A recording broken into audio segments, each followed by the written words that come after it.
Well, I noticed, like, for you, Joe, you always go to your daughter's events. It seems like it seems weird to send your kid in an Uber to an event just with some random coach. Fuck. What? No way. There's a lot of Bro, people who do that. Yeah. Don't get me started. Don't get me started. You can't get me started with this shit. No, I don't. I mean, especially in this where we live, this area is very. I don't know. You know, for years I was angry with my mother. Like in my early 30s when I went to prison, I wasn't angry with my mother. I just thought that she didn't do a good job. Now I would open the casket and suck one of the bones on her feet because she did a phenomenal job. And here's the sad thing. She was a degenerate gambler that was pretty much baseline functioning alcoholic. She could do more as an alcoholic than most people do straight. She would eat people's fucking lunches. Would, as a woman, she ate people's lunch. She ate man's lunches.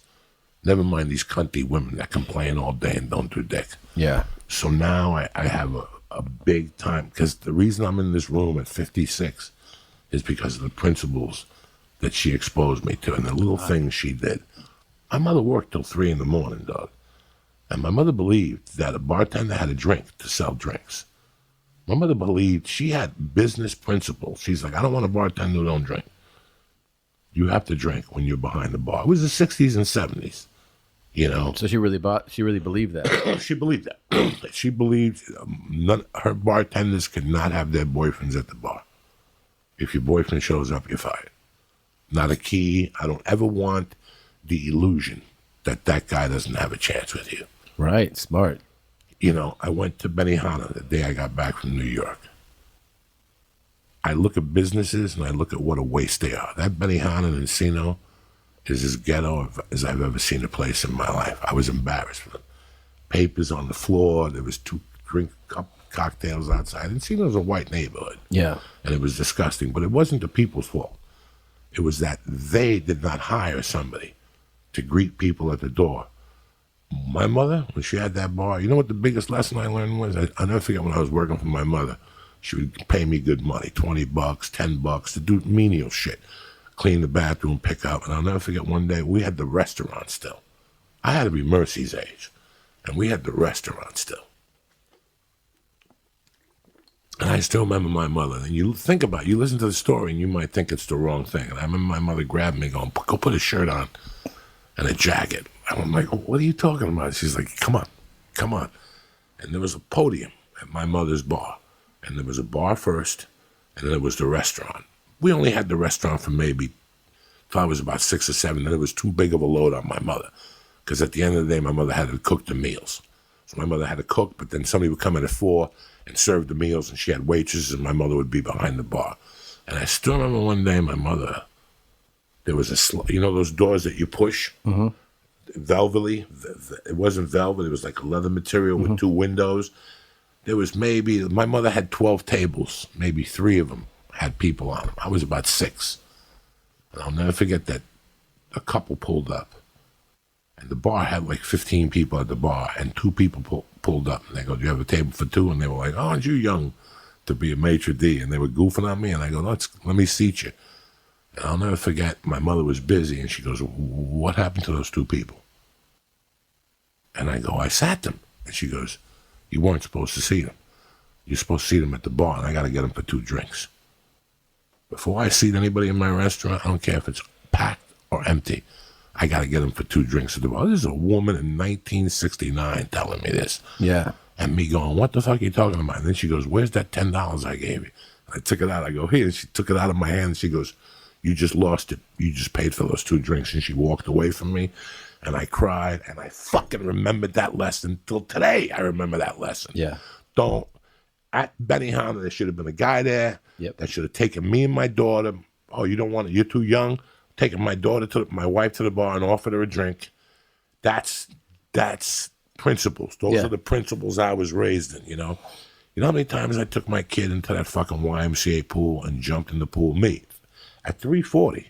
At that time. When I first heard Mercy, when I baptized Mercy, I was 348, 345. Really? Yeah. When I baptized Mercy, I got big. I lost a bunch of weight, and then I got big. I used to take Mercy to that YMCA with no fucking shirt on.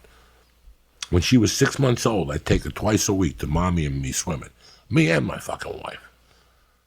You know how many times I saw Mexican women with white kids in there? Oh, yeah, yeah. Now, Tom Segura, I understand you're in New York trying to feed your wife. But here's the beauty of it. Your wife and you were there. Oh, right. Texting, Oh, right. tweeting. And the kids are in the pool like, and they got a fat Mexican woman, that barely fucking speaks. She's in the fucking dreamer. She's a dreamer. She's looking out the window, waiting to bring the rest of them in. You know what I'm saying? Yeah. And here you two what are the chances that kid's got no chance?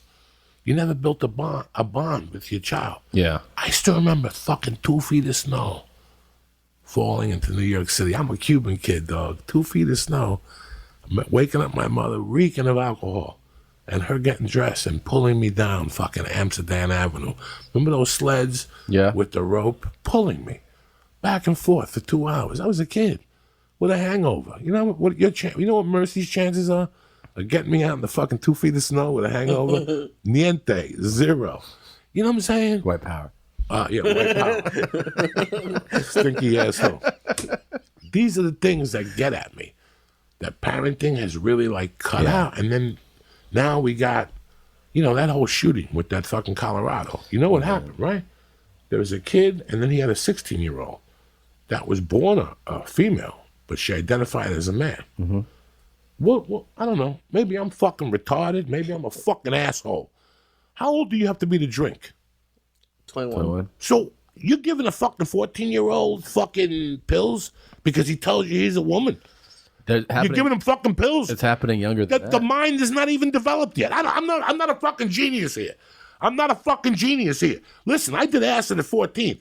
I may at any time walk into a fucking restaurant and just shit in my hand and throw it against the wall. I'm waiting for it. Is dementia in my future? It has to be. I ate 20,000 hits of microdot acid. Let's pretend we're not even adding the fucking angel dust in there. Before my little fat fucking mind was developed. I know I'm going to have a problem down the line. I'm not a psychiatrist. I didn't go to doctor school. I don't know nothing. But you're telling me giving a 12-year-old kid fucking titty pills, tranny pills. You're going to give some kid tranny pills at 12 and not fuck up his little mind? Did you not know that the 16-year-old had to sit in court with his fucking mother? Because he identifies as a fucking woman, but he's really a fucking man. If my kid, Tom Segura, Mercy comes home and says to me, I identify as a man, I will start smacking her. What the fuck? You know what I'm saying? Yeah. I identified as a savage. I still check the box for fucking mail. Okay? I identify as a savage. I rob people. I put people in trunks of cars. I don't give a fuck. I am a savage. I still mark the box gender. Male. I like to put other. I'm a fucking savage fucking animal. But so how can really? How can you Joey give your child They're doing it to kids that are like 7 and 6. To give them titties? To do what? Yeah, to start To do what? to transition. Like I'm no fucking genius here, but I want you to think about this. Your little mind isn't even developed. Come back when you're 24. Oh, you want to be a woman? Come back when you're 24. Go out there and live like as a man until you're 21. So you mean to tell, how old do you have to be to join the service? 18. 18.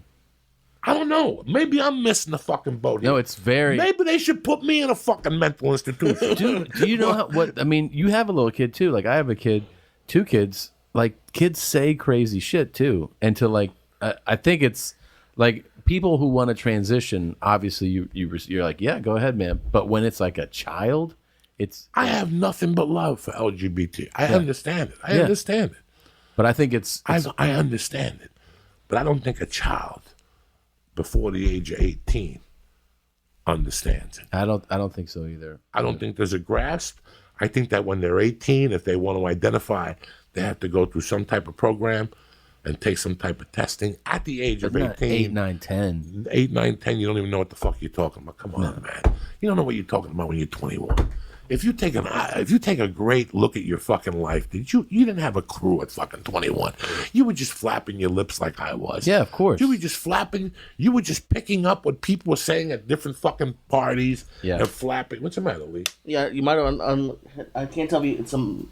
Oh yeah, there you go. There we go. Okay, I thought you unhit the microphone. think of some of the shit you did at night. Then for a week. Well, here's the thing, man. Think about if you do start transitioning at a really young age, and then you're like 25 or 30, and you're like, oh fuck, like I did it way too soon. Or even you could even be younger. You could be 19 and be like, why did you guys help me transition at 9 or 10? And then there's already evidence of that, of people who have done that and get suicidal. Go look at the statistics of transgender people at any age that make the conversion or the journey or whatever it's called. I don't mean to be rude. Look at the rate of suicide there. Yeah. Unhappiness. Being unhappy is a motherfucker. Totally. Because it makes you think. Yeah. I don't ever like being unhappy. I don't like it anymore. I was unhappy for a long time. Wow. I know I'm at an age where I know what makes me happy, and I know what makes me unhappy. I know what I want to do, and I know what I don't want to do. Isn't that the best? It's 50%. They said nearly 14% of adolescents reported a previous suicide attempt, but then for people who go from female to male, it's 50.8%, and then from male to female, it's 41.8%. And I don't know what I'm talking about. I'm a fucking idiot in these people's eyes, and this is what I live with. That it's not about. It's common sense. Yeah, I would think so. It's fucking common sense. You have, I love it when they show the governor or whatever dressing up like the KKK and putting blackface on at the age of 23. I hate to tell you, you're a fucking idiot at the age of 23. If it's 2 in the afternoon and you ain't high, go fuck yourself. Get out of my face. I want you around me like I want cancer in my ball sack. You know what I'm saying? You're gonna come around here looking at me with your fucking wide eyes, thinking that I'm gonna reform. Go fuck yourself. My morning starts at 5:30 a.m. Either you're there or you're square. You know what I'm saying?